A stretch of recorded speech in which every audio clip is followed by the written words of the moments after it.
and welcome back to my channel. I apologize for kind of this lighting situation. Got a window right there. It is bright and sunshiny as all get out. You can see it on my face. But I'm here. I've got the time. I'm filming. We're doing this. So, with that being said, today we have another sit-down, talky psychoanalyzation video. Some may call it negative, but I'm going to call BS on that this time around because everybody be doing videos like this right now. Like this kind of video that I'm doing here right now today. And that is in the aftermath of finding out that Becca is closing their doors, their stores. They're done. They're out. September 2021. Goodbye. And that kind of opened up this discussion of, oh, wow, Becca, a mainstream, well-known, reputable brand is closing its doors. You know, what other brands do we think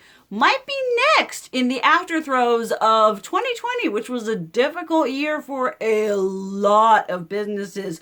Just because you a big business don't mean you're safe from this sort of thing. I am planning on doing a whole video just going through Becca, kind of like the beginning to the end, you know, how we got here, and giving commentary on just like the releases and the history on the company, and giving kind of like my 2 cents why I think they weren't able to make it, because not everything has to do with the financial dip that a lot of companies took in 2020. I feel like a lot of these brands are kind of doing it to themselves, and when you can't keep up, I mean, you just can't keep up. So in today's video, I'm going to be going through a couple different brands that, you know, I think could be following suit.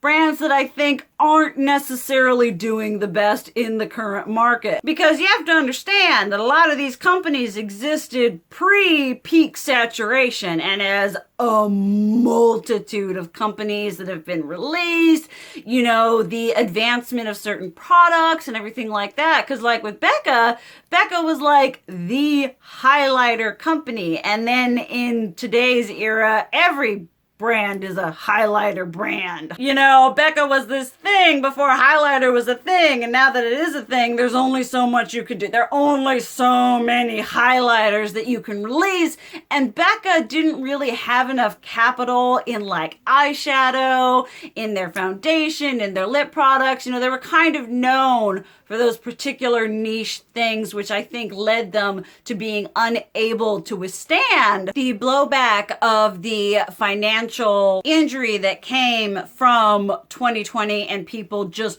pulling back from buying makeup, buying unnecessary things, because we were all struggling to pay for those necessary things like bills and eating and stuff like that. You know, people weren't lining up outside the doors to buy highlighter. But Becca is for another video. Let's just go on in here. I might be able to do this, you know, another time. Let me know if you would like to see a part 2 of this. But today, we are going to be starting in strong with a brand that used to be my absolute favorite, and how far the high have fallen. We're going to start off by discussing Urban Decay. Now, a couple of y'all have requested that I do like brand deep dive videos on Urban Decay, on ColourPop. I've already done, well, mostly my KVD one, to kind of give a more in-depth analysis and look into the company on a whole, and like the Becca one, how they got to where they are now. I'm looking into that. I think I would like to do that, but for today, we're basically going to be getting the, you know, the Cliff Notes version. Now, y'all know that Urban Decay is a brand that back in the day, especially for any of y'all who have been with me since the beginning of my channel, brands like Lorac, Urban Decay, Too Faced, Tarte, Smashbox, you know, those were brands that I purchased. Those were brands that were hot and trendy, and those were the companies that we purchased from in that era. However,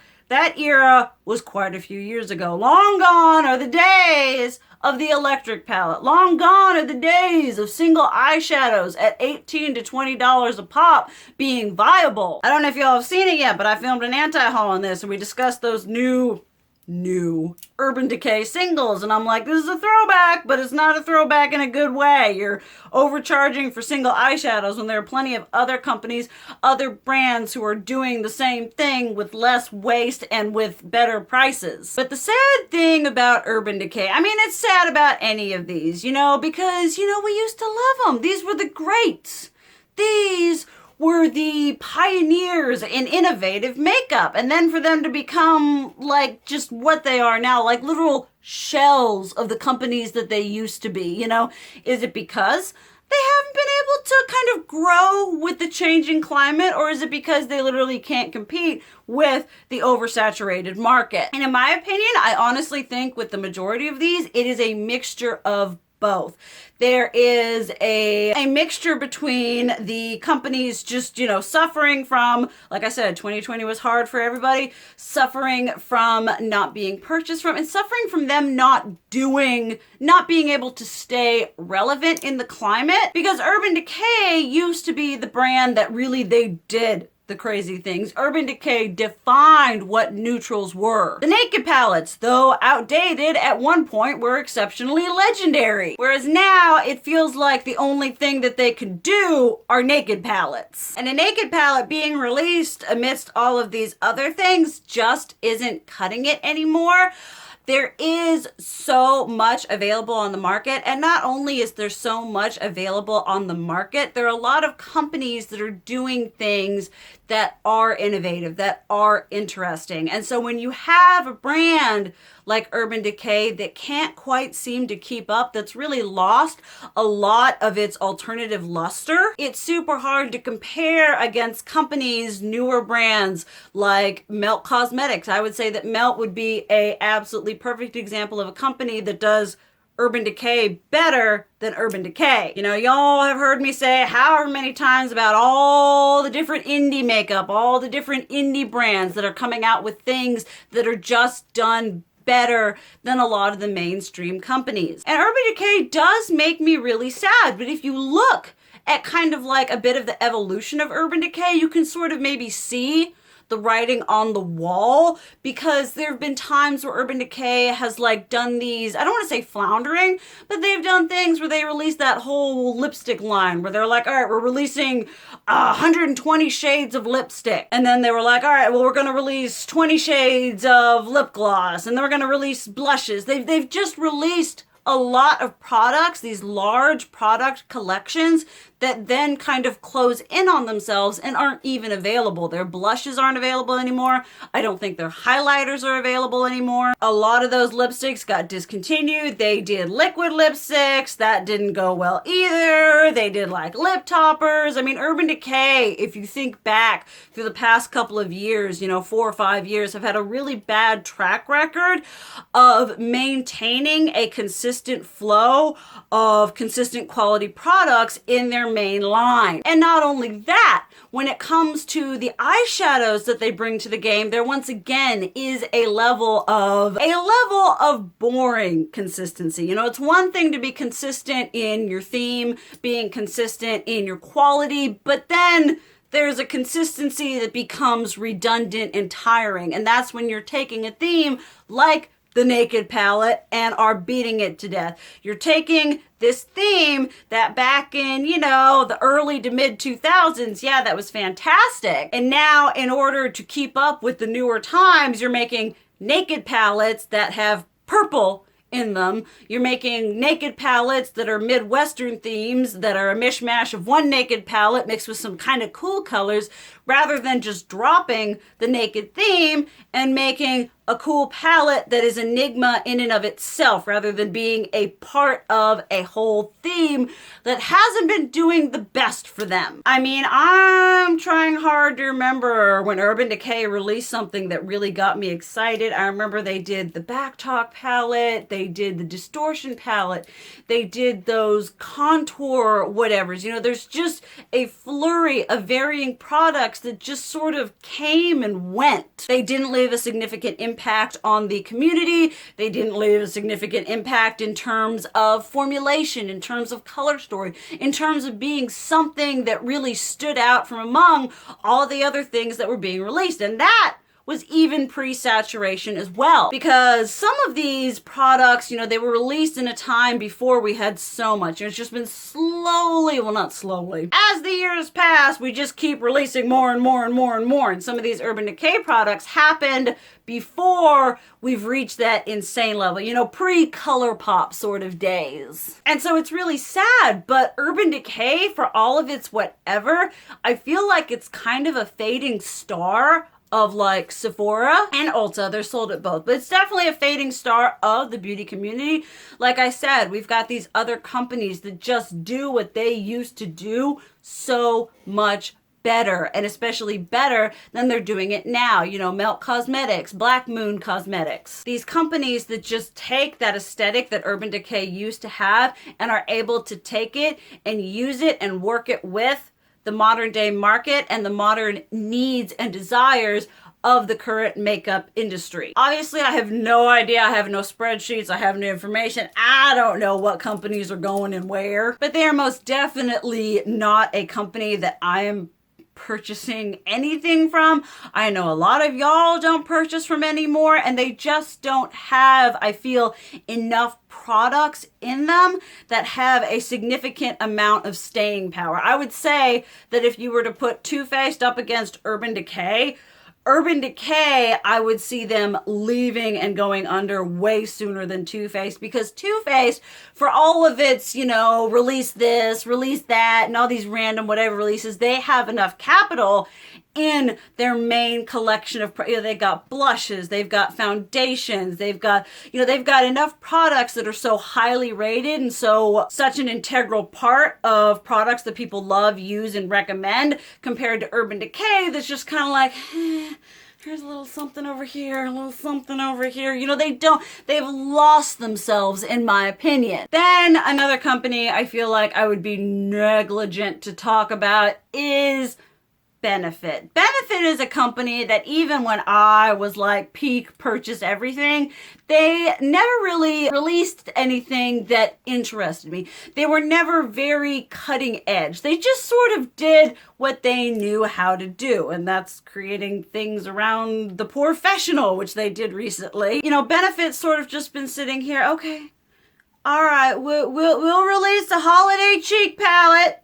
every year. A couple years ago, we released one with a bomb diggity highlighter, so we released the highlighter as a single, so that's good. But on the whole, on the like surface, they're not really bringing anything either new or anything that's really super substantial. It's like, yeah, they have blushes, and these are also a lot of brands that are just sort of, not all of them, because I feel like there's some newer brands that I'm also like, y'all ain't gonna make it. Y'all have not made your stamp on the community enough for you to stay. But a lot of these companies are these older ones where back in the day it was all like, ooh, everyone had to have Benefit blushes, everyone had to have the balm eyeshadow palettes. And over the years, due to time and age, those things have just sort of tired out. You know, they've kind of faded. Because I remember when I used to have the balm blushes, like, not the balm, Benefit blushes, like I need to have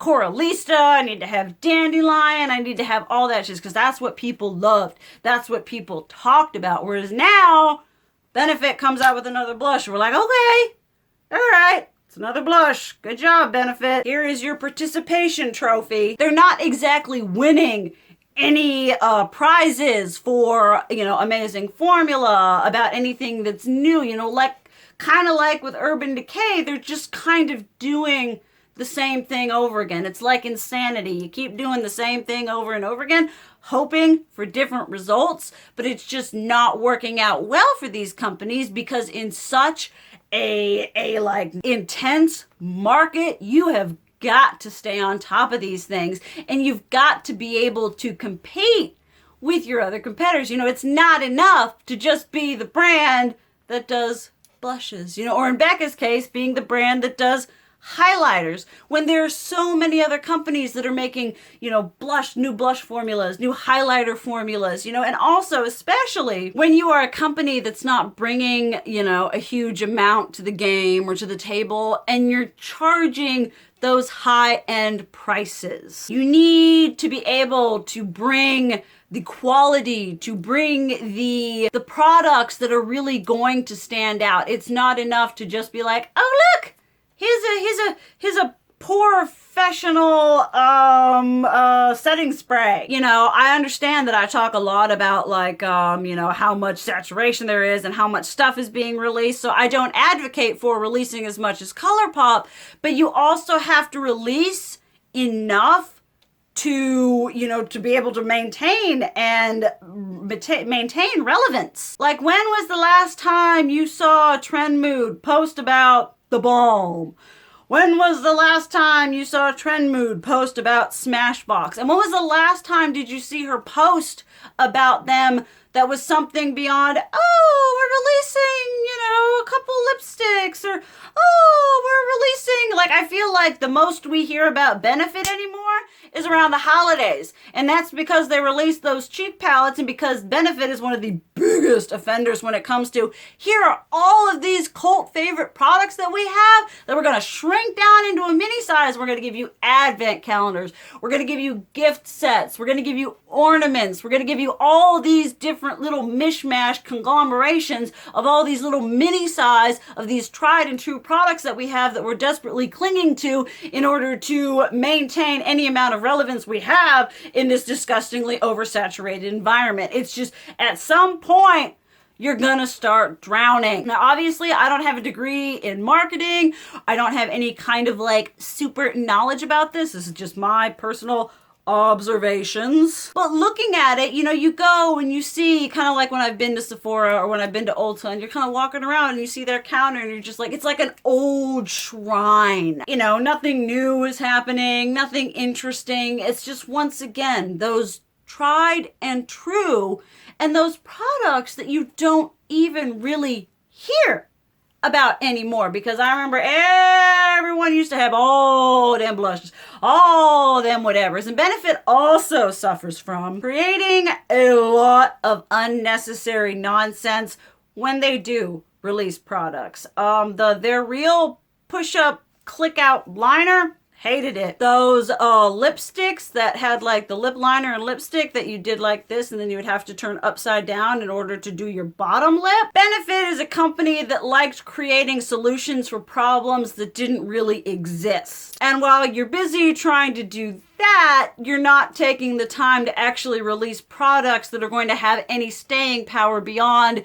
people making weird Instagram videos about them. You know, it's more about the gimmick. It's more about the, oh, look how weird this formula, look how weird, you gotta click it up and you got this lip thing, and they did the roll-on eyeshadows, for Pete's sake. You know, when you're busy investing your time in creating products that are going to get like, whoo, you know, Instagram videos and however much like people talking about it for the first couple months, and then it dies out because the product isn't actually that good. You don't have time. You're not taking the time, the effort to really put into those products that go beyond gimmick, that go into quality, that go into really analyzing and understanding what people want beyond a gimmicky product that's going to get you, you know, sales in the first little bit. There isn't enough attention to what's going to benefit them in the long run. Obviously, that's just my opinion. This is just me sitting in my chair talking about my whatevers. I'd love to hear what y'all have to say about this shiz down below. This is just me kind of looking at throwing the proverbial shade at these companies. Okay, another company that kind of makes me, I don't know if it makes me sad, but it's really a good testament to how you have to really make an impact on the community and in the industry to stay. Like, I feel like ColourPop, as much as I get agita from them on a whole, and they've got issues in and of them own self, I'm gonna be doing a whole video on that shiz, but they started off really solid with having this innovative product, the Super Shock shadows and the Super Shock highlighters and cheeks, you know, they created such a die-hard following for this unique formula that other people really weren't doing. It really set them up for success when they started to create other products, more mainstream products, like their pressed eyeshadows. I remember when they first did their pressed, world beauty community exploded. And then you have brands like Pretty Vulgar, who show up at Sephora, are there for a little bit, and then leave. I absolutely adored their aesthetic. They had beautiful, beautiful, striking packaging, but looking at them, you know, maybe they had good packaging and they had an interesting aesthetic. The problem is that aesthetic was sort of packaging kind of mediocre makeup. I've tried a couple things from Pretty Vulgar. They haven't been amazing, and they most certainly haven't been amazing for the price point that they charge. I've tried blush, I've tried highlighter, I've tried a primer, I've tried some eyeshadow, and everything has just sort of been very forgettable. There wasn't anything that I was like, oh yeah, this is a formula that's pulling me, and I'm gonna come back for more of this. You know, whereas you say a company like Ciate London, which may or may not fall into sort of the same category. They're there. They have some good products, but they aren't what I would consider significantly memorable. They have a lot better quality than, what's this stuff called? Pretty Vulgar. But once again, it's one of those things when you bank on aesthetic, when you bank on a theme, rather than the pure core fundamentals. I would rather have a brand with the most boring packaging that ever existed and have just like banging formulas than this pure, you know, well thought out aesthetic that house inferior products that just aren't worth it to me. Once again, especially when you're charging, it's one thing to buy a blush for $3 and be like, well, that sucks, but it's something completely different when you pay $20 and upwards. And although their prices were like, they're still up there. They're not the highest, but they most certainly were not affordable. And they did things like they had like an inkwell eyeliner, and it was like in a little inkwell thing. That's cute. You know, they were like very like vintagey and that kind of thing, but they just weren't really, and they didn't release a lot of products either, if I'm being like completely honest. Like they came to Sephora, they had a couple blushes, they had a couple highlighters, they had some eyeshadow palettes, there was the bright one, and then basically their version of the KVD Shade and Light, you know, but there wasn't anything that was really them, you know, and they weren't releasing a lot of products, and they just sort of really dwindled. I mean, there have been a couple brands that have come to Sephora and people are like, yeah! And then a couple years later, you don't hear hide nor nothing, and the only way you know whether they're there or not is that their products have been slowly but surely been leaving the building. I know that when I've gone to link a couple different products from Pretty Vulgar, I've gone and they've been gone off the site. I'm like, oh, okay, we only have one blush shade now. We only have one highlighter shade, and everything else is either gone or on clearance. I am unaware if Pretty Vulgar is sold anywhere else other than Sephora, but the way things are going, they're not gonna make it. It's a really telltale sign when a company has had things on sale for months, if not years, and Sephora is just desperately trying to squeeze every single dollar out of these products that they still have in the warehouse until they can finally put to bed the company who just isn't doing well. And in that same vein, I hate to say it, I hate to be the one, but KVD is not doing so good, in my opinion. I have talked about them so many times on this channel, talking about disappointing makeup, talking about all kinds of things that could have been so much more. And I feel like KVD is really, really floundering. I mean, just the fact that they haven't been able to establish a new aesthetic that sets them aside from what they used to be. I'm sorry, when you're trying to break ties with Kat Von D, I don't think it's in your best interest to keep the KVD.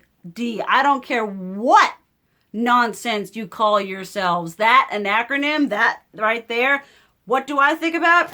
Kat Von D. I mean, if they had just if they just, they're like, all right, we're no more longer Kat Von D. Why don't we just be Kendo Beauty? I mean, enough with the whole like, oh, we're vegan and all our products are vegan. I feel like them throwing their veganism around everywhere is just an attempt to make up for all the stuff that they've let down. They haven't seemed to have been able to really nail what they're going for because they're still suffering from what the brand used to be. Like they've still got that shadow following them around, and they haven't made the best effort to actually get rid of it. They're the ones here reusing the packaging and doing all kinds of stuff when they're like trying to rebrand. It's like you really should probably focus on rebranding just a little bit more than trying to get those products you already have out of the warehouse. It's hurting them in the long run for them to not establish themselves as a new,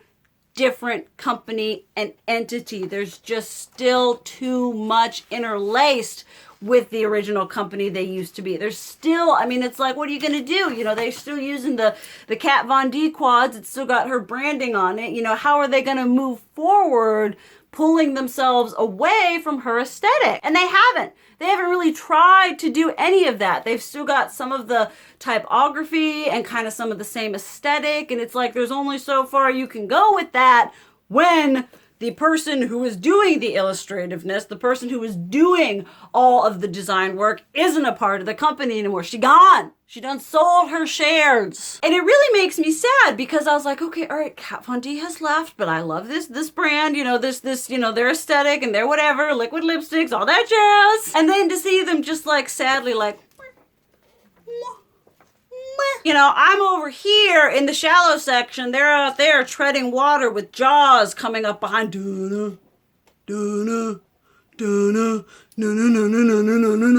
then before you know it, they're gone. They're just gone. A lot of their products, oh my goodness, have been in the sales section in Sephora for an I cannot tell you how long. The Glimmer Shade and Light palette, the Glimmer Veils, her Super Shock shadows, and a lot of other, not Super Shock, her Metal Crush shadows, and a lot of the other products have just been on clearance for years. Even before Kat left, there was these things that they were just kind of obviously trying to liquidate. Her Metal Crush highlighters, the liquid highlighters, they're like caught between this awkward place of trying to liquidate the company they used to be while also trying to establish the company they want to be, even though I'm not entirely convinced that they know what they want to be. And that really, this 2020 was not a good time to try to do that. 2021 isn't proving to be any better. It's just kind of sad. It really is the shell of what it used to be. There's a couple good products here and there, but I don't think it's been enough to really keep them from losing sales, to keep them relevant, to keep them able to compete with the market now. They're just not doing enough. And it does make me sad because I used to love that company. I used to love Urban Decay. I loved Becca. Well, Becca's kind of shady. I loved some of their highlighters. How about that? And we don't, seeing companies go under, we can sit here and be like, yeah, whatever, they didn't do enough. But it is a serious thing because if you think about a whole company going under, think about all the people who are going to be losing their jobs and their positions in this great thing. It's not something that I feel should be like, oh, these companies are going under. It's good to sit there and analyze them and think about, why did they go under? Why this? Obviously, I have no idea. I have no business experience. It's a really kind of almost a sobering testament to kind of like the current climate in makeup. Because if you had come to me like 5, maybe even 4 years ago and been like, hey, do you think Urban Decay, Too Faced, Lorac, Stila, any of these companies, what do you think of them? I'm like, well, they're the big players. They're the big hitters. They're going to be here forever. And then to see such an iconic company like Becca go under, close its doors, you're like, well, Becca, they did the Jaclyn Hill collaboration. They were such at one point an iconic part of the community, as all of these brands have been. You know, there's a reason that we talk about them and that we reminisce about them, because each of them brought a little something of themselves to the current climate. You know, Urban Decay, you know, the Naked palettes, the Vice palette, Benefit, you know, the blushes, Becca, the highlighters. And it's kind of like this, I don't want to say cruel, but it really is this. You're looking at it and you're like, wow, we really are in a day and age where such a tried and true, you know, such a giant of the industry can just whoosh, go out and under. It's just been a very interesting look at this, and it's just really eye-opening to sit here and think, because I feel like when I first started on YouTube, I viewed makeup on such a surface level. You know, it was something that I bought, that I put on my face, whereas now, as I've learned more about marketing and as I've learned more about consumerism and learned more just about myself on a whole, I look at these things in such a different way. To me,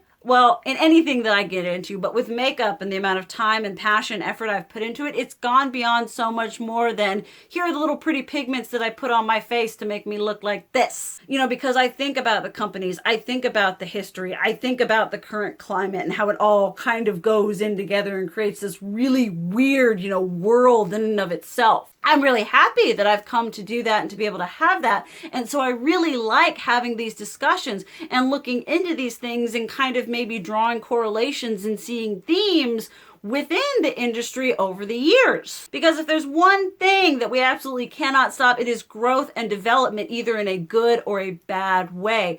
And these companies are really, truly an example of how you are shaped by your environment, either to overcome the bad parts or succumb to the negative environment that you're surrounded in. You have some companies that have been able to go up and beyond what we've expected of them, and then you have these other ones who've just not been able to grow and develop in the way that society has demanded. And that's true of basically everything. I mean, we see these big box stores closing, malls closing down, you know, in stores closing down, because so much is done online. We've got Amazon, we've got online shopping. You know, if we're really right down to it, we don't need to go outside to buy nothing no more. Everything is so readily available that is literally cutting off avenues of revenue and marketing that used to be such a staple. I love, there's this one thing that was taught, I think it's antique archaeology or something on that lines,